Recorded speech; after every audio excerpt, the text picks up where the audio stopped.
So for me, Palestine was contextualized as a place in the Middle East where like wild shit was happening. That's how, if I'm being honest, like that's how it had been contextualized for me, right? Yeah. Even when I met you and you would mention Palestine, I still didn't have the frame of reference for the issue. Like it was still like, okay, there's a wall. Not really sure why there's a wall. And I never took the next step. I always was so immersed in the whackness of America.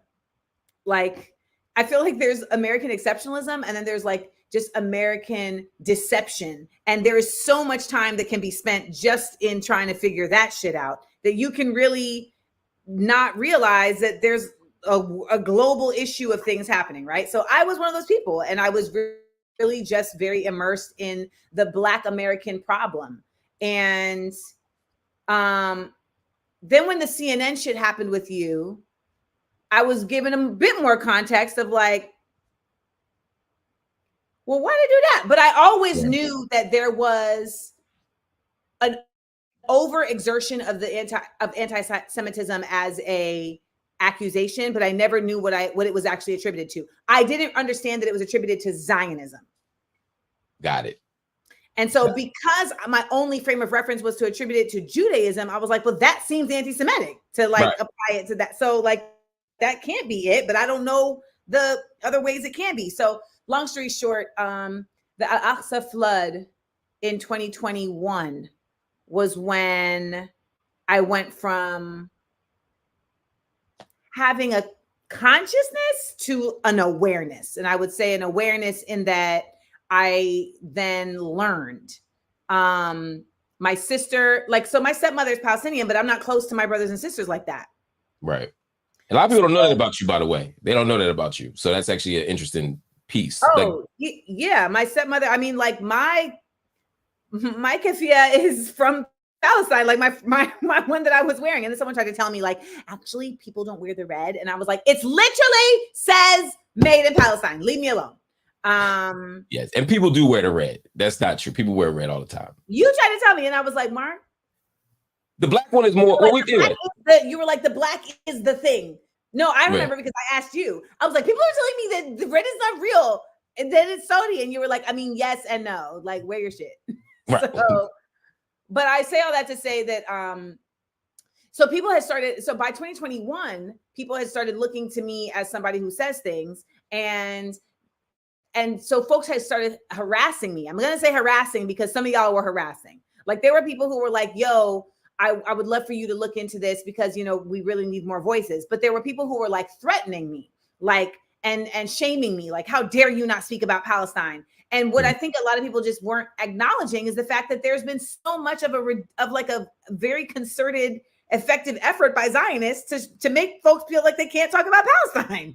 Right.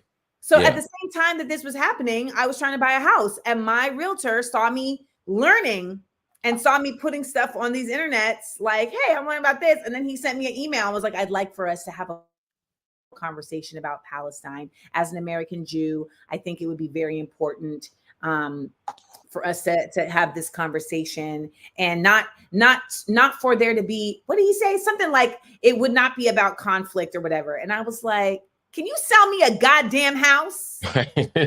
That's it. We got one function in each other's lives. I buy a house, you sell a house. Right. And so I ended up getting a new realtor. And when I looked on her, Instagram, she was pro-Palestine, but she's Jewish. But she was pro-Palestine. Oh, interesting. Okay.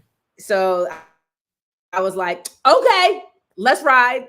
And so I left the other one. And by the way, I recorded the conversation when I left him because I was like, you know, he definitely tried to have like an attitude. Then I was like, you know what, since all the sandals are off, let's keep it a buck and say what it is. I 1000% think that you are a Zionist, and that your unwillingness to acknowledge the occupation in Israel makes me wholly joyful that I will not be giving you money to send to Israel to support the occupation. Right. So then after that, I started following Eye on Palestine. and I was following a couple Palestinian influencers who, you know, were educating, and I was sharing. And so I've been since 2021. Like, people, if they follow me, like, they see that I've shared stuff, you know.